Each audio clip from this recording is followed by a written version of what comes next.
In 1987, a guy in Tulsa made six figures sharpening scissors out of a converted bread van.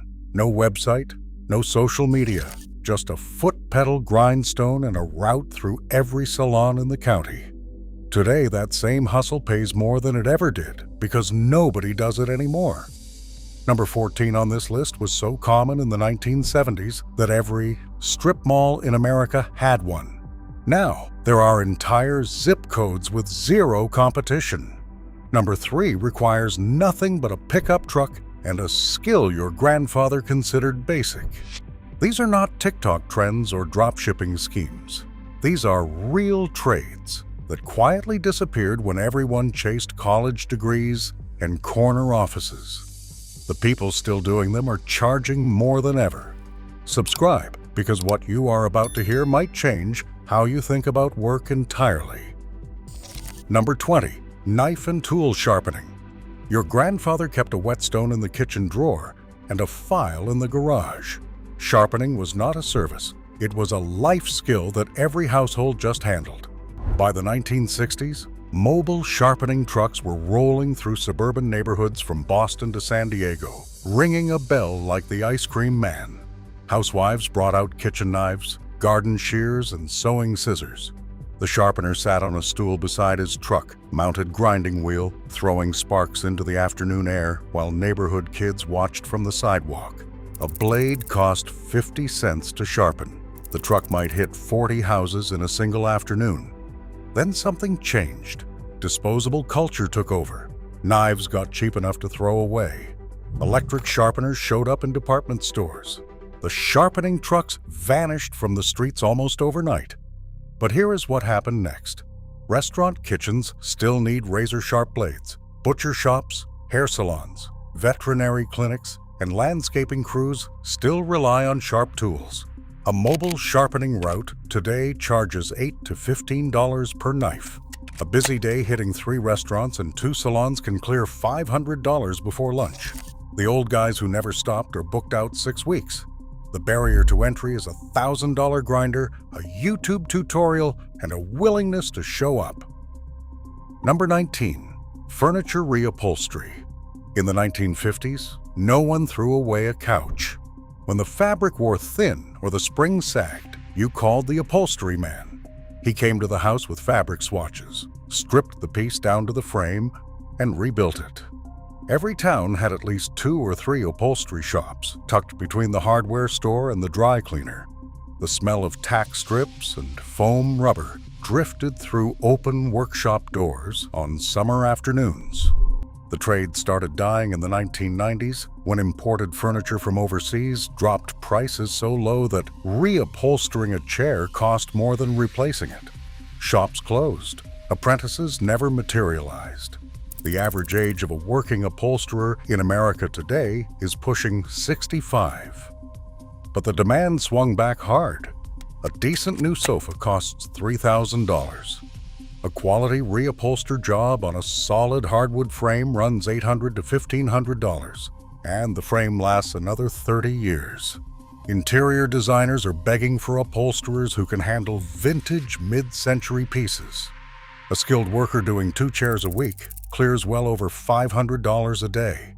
The wait list in most cities is 3 months long because there is almost nobody left who knows how to do it. Number 18, septic tank pumping. Nobody wants to talk about this one. That is exactly why it pays so well. In rural America, roughly 1 in 5 homes runs on a septic system. That tank needs pumping every 3 to 5 years.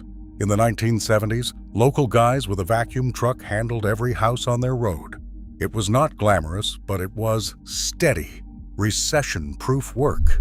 The industry consolidated in the 1990s when big waste companies bought out the small operators.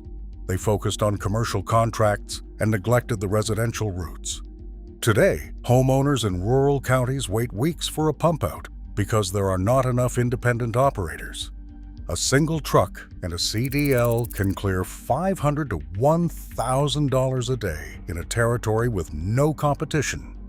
The startup cost is steep, around $50,000 to $80,000 for a used truck. But the guys running these routes are printing money in places where the nearest competitor is 2 counties over.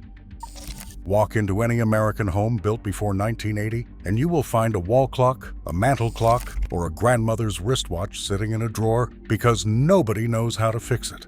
Watchmakers were everywhere in the mid-20th century. Every downtown had a shop with a magnifying loupe in the window and a quiet man hunched over tiny gears. The quartz revolution of the 1970s killed mechanical watches for the average consumer. Repair shops closed. The craft nearly went extinct. But mechanical watches came roaring back as luxury items. A basic service on a vintage Omega runs $200 to $400. Antique clock restoration starts at $300. The American Watchmakers Clockmakers Institute reports that demand for qualified repair technicians far outstrips supply. A trained horologist working from a home bench, no storefront needed, can bill $500 a day servicing pieces that owners are desperate to keep running. The training takes about 2 years. The tools fit on a desk. The clients come to you. Number 16. Chimney sweeping. This one sounds like a Charles Dickens novel, but chimney sweeps never actually disappeared. They just got so rare that most homeowners forgot they existed. In the 1960s, nearly every town had a sweep who showed up once a year with brushes and rods, cleaned the flue, checked the damper, and left a bill for $15. When gas furnaces replaced wood-burning fireplaces in the suburbs, the sweeps lost their roots. Most retired without training a replacement. Now, wood stoves and fireplaces are trending again. Insurance companies and home inspectors require annual chimney inspections. The Chimney Safety Institute of America certifies sweeps, but there are not nearly enough to meet demand. A certified sweep charges $150 to $300 per cleaning and can do 3 to 4 houses a day. That is $500 to over $1,000 in daily revenue from a service most people cannot find in their area code. The equipment fits in a van. The season runs 8 months, and nobody is competing because everyone assumes the job died in 1890. Number 15. Small engine repair. Your dad fixed his own lawnmower. He pulled the spark plug, cleaned the carburetor, and had it running by Saturday morning. That knowledge vanished from the average household sometime around 2005.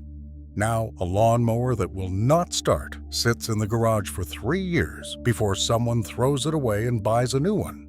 Meanwhile, the guy down the road who actually knows how to fix small engines cannot keep up with the work. Lawnmowers, leaf blowers, chainsaws, pressure washers, generators, go-karts, tillers. Americans own millions of these machines, and almost nobody under 40 knows how to service them. A carburetor rebuild takes 20 minutes and costs the customer $80 in labor. A full mower tune-up bills at $150. A busy shop or mobile repair trailer processes 5 to 8 machines a day. The math works out to $500 or more in labor alone, and the parts markup adds another layer. Spring season in the suburbs is a gold mine that repeats every single year. First, a pattern break. Here is where things get interesting. Every hustle on this list shares one trait. They died not because the demand disappeared, but because the supply of people willing to do them dried up. Everyone was told to go to college, get a desk job, build a LinkedIn profile.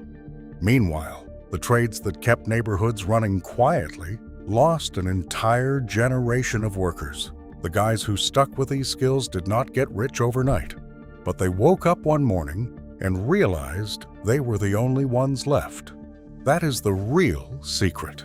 When everyone zigs toward the same career, the old paths empty out, and empty paths have no traffic. Number 14. TV and electronics repair. In 1975, every strip mall had a TV repair shop. When the picture went fuzzy or the sound cut out, you carried the set in, the technician swapped a tube, and you were back watching Cronkite by dinner. The rise of cheap flat screens and planned obsolescence killed the repair shops. Why fix a $400 TV when a new one costs the same? But the pendulum swung. High-end displays, commercial screens, vintage audio equipment, and professional monitors now cost thousands of dollars. Businesses run digital signage. Restaurants use menu boards. Churches operate projection systems.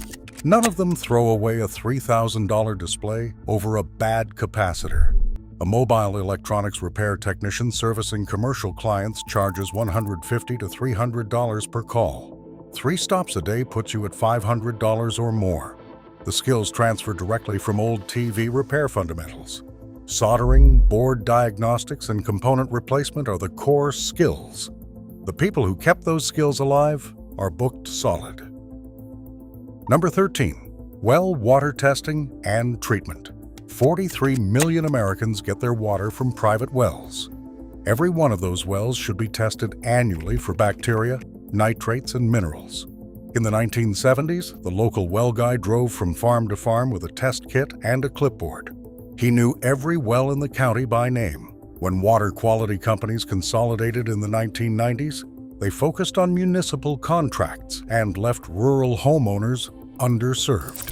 Today, independent well water consultants charge $150 to $300 for a comprehensive test and consultation. Selling and installing filtration systems adds $500 to $2,000 per job. 2 appointments a day in a rural county clears $500 easily. The certification is straightforward. The equipment fits in a car. And 43 million well owners need someone they trust to tell them their water is safe. Number 12, caning and wicker chair repair. Every antique shop in America has a stack of chairs with blown-out cane seats sitting in the back room, waiting for someone who can fix them. In the 1940s, chair caning was a common household skill. Women learned it from their mothers. Hardware stores sold cane webbing by the roll. By the 1990s, the skill had nearly vanished. Today, a professional caner charges $75 to $250 per seat, depending on the pattern. A skilled worker can complete 2 to 4 seats in a day. At the upper end, that is $1,000 for a day's work done at a kitchen table, with materials that cost $15 per chair. Estate sale dealers, antique collectors, and interior designers hunt for caners the way gold prospectors hunt for veins. The wait time for a good caner in most regions is 4 to 6 months. The skill takes a few weeks to learn. The demand has not changed in 100 years. The neighborhood locksmith used to be as familiar as the mailman. He cut keys at a counter no bigger than a closet, rekeyed locks when tenants moved out, and showed up at 2 in the morning when someone locked themselves out of the house.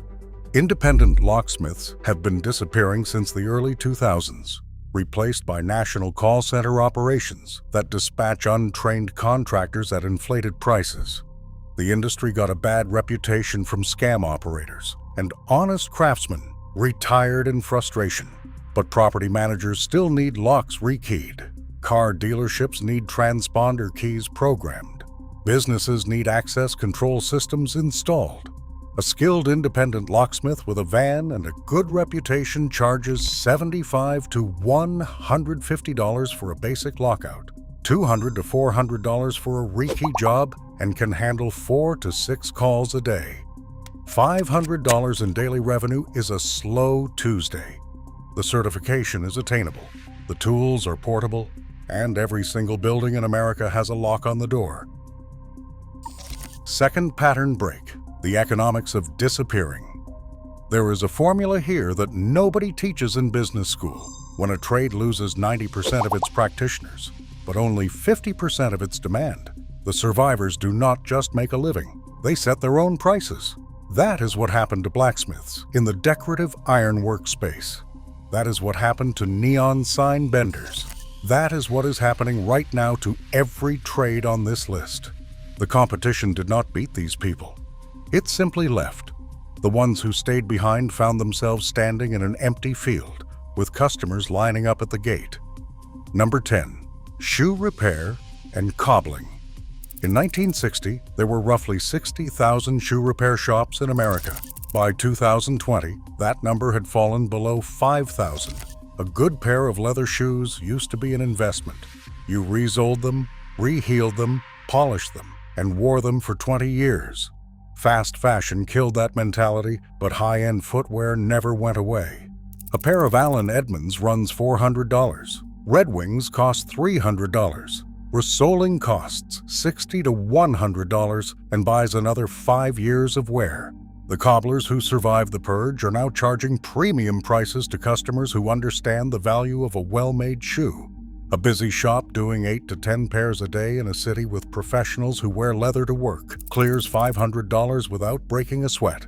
The craft takes a year to learn well. The machines are available secondhand.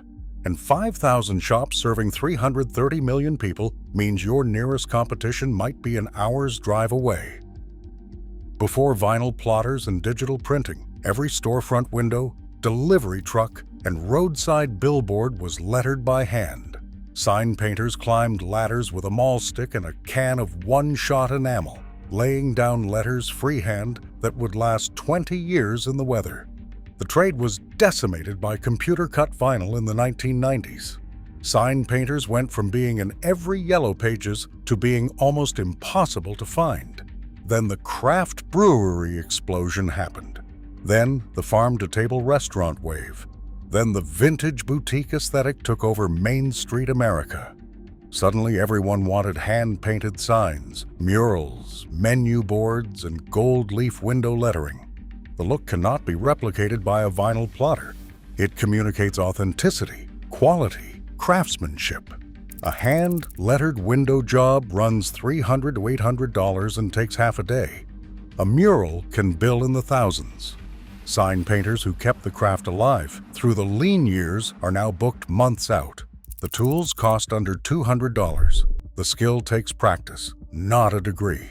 And every new coffee shop that opens wants letters on the glass that look like they were put there in 1920. Number 8. Appliance repair. Your dad called the Maytag repairman and he showed up the same day. That infrastructure collapsed when manufacturers started designing appliances to be replaced rather than repaired. Repair shops closed, and parts became harder to source. The average American now throws away a washing machine after 8 years because they cannot find anyone to fix it. But here is the twist. A new washing machine costs $800 to $1,500. A repair on a broken pump or a worn belt costs $150 to $300. The math favors repair every single time, and homeowners know it. They just cannot find a technician. Independent appliance repair technicians with a van and a parts account are making $500 a day, running 3 to 4 house calls. The diagnostic skills are learnable. The parts are available online. The field has been losing technicians for 20 years, which means the ones still standing get to choose their schedule and their rates. Number 7. Roof coating and sealing. In the 1970s, guys with a spray rig and a 5-gallon bucket of elastomeric coating drove through neighborhoods offering to seal flat roofs and mobile home tops. It was considered a bottom-tier hustle. The margins were thin and the work was hot. Most of those operators retired or moved on. Now, commercial flat roof coating is a multi-billion-dollar industry. A fresh elastomeric or silicone coating extends the life of a commercial roof by 10 to 15 years, at a fraction of the cost of replacement. A 2-man crew with a spray rig can coat a 10,000 square foot commercial roof in a day and bill $8,000 to $12,000 for the job. Even a single residential mobile home roof coating runs $300 to $600. 2 of those a day is easy money. The old guys who used to do this for gas money were sitting on a gold mine and did not know it. Number 6. Alterations and tailoring. Every main street in America used to have a tailor. Suits were let out when waistlines expanded. Hems were raised when fashions changed. Wedding dresses were taken in. The rise of disposable fashion gutted the trade. Why alter a $30 pair of pants when you can buy new ones? Tailors retired. Shops closed. Sewing machines gathered dust, but people still get married. Executives still wear suits. And online shopping created a brand new problem. Clothes ordered from a screen almost never fit right. Returns are expensive and frustrating. A skilled tailor doing alterations charges $15 to $50 per garment and processes 10 to 20 pieces a day. Wedding dress alterations alone can run $300 to $800 per dress. A one-person shop in a decent location clears $500 a day during prom and wedding season without advertising. The sewing skills take 6 months to develop. The startup cost is a commercial sewing machine and a fitting mirror. The demand is literally walking through the door in ill-fitting clothes.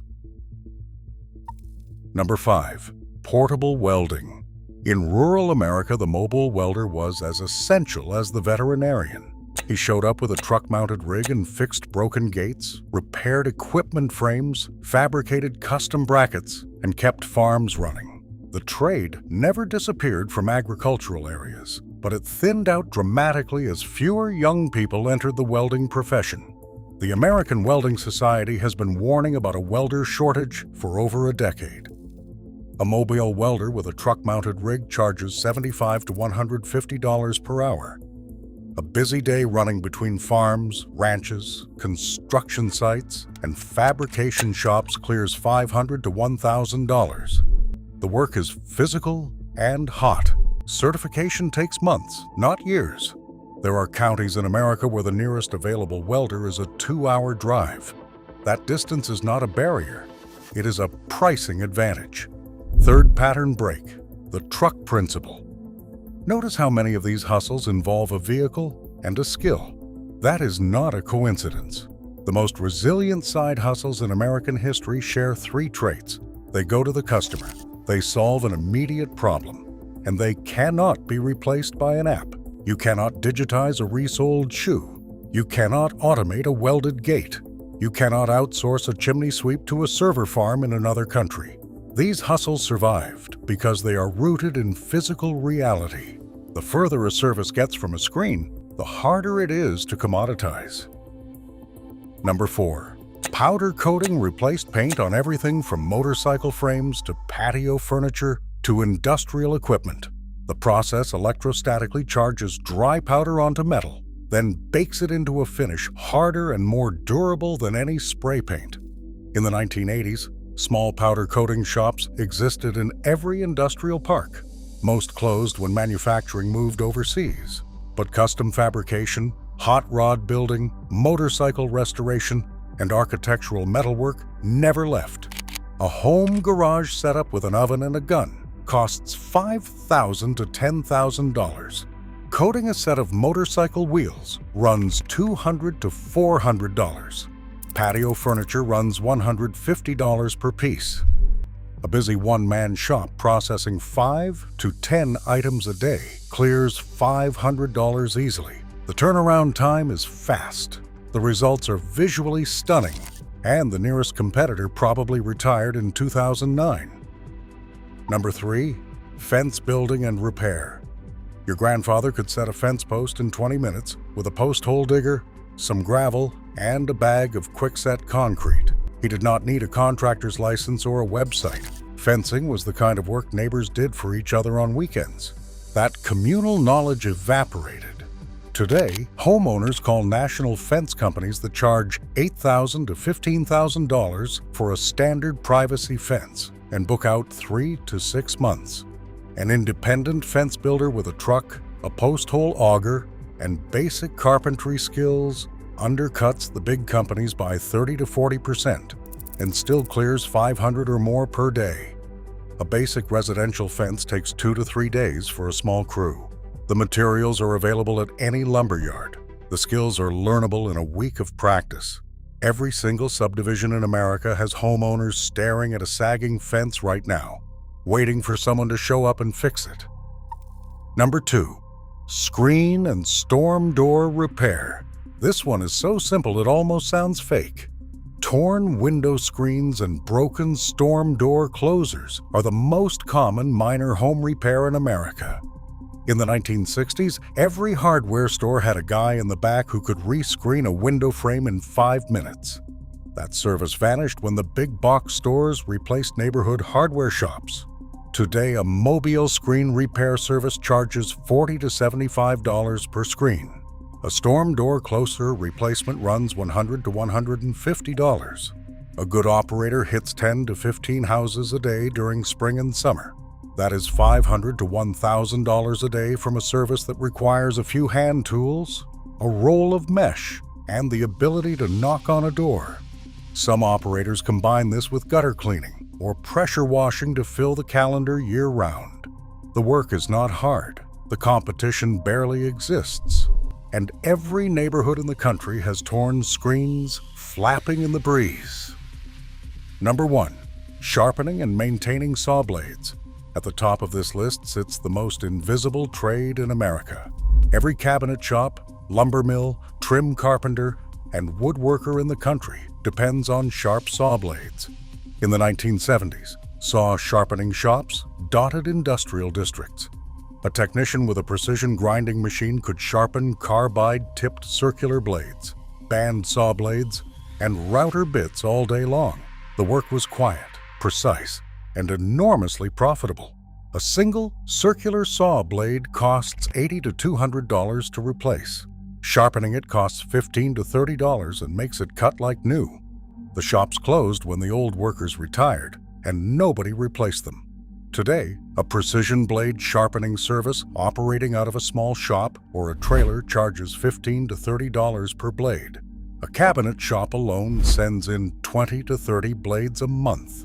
A route serving 10 shops brings in steady, recurring revenue that clears $500 a day with minimal overhead. The machines cost $5,000 to $15,000. The learning curve is about 3 months.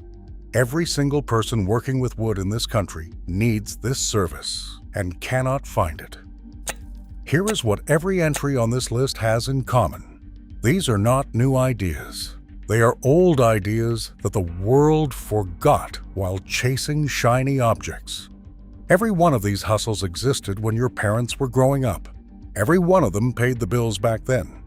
And every one of them pays more now, because the people who did them are gone, and the demand never left.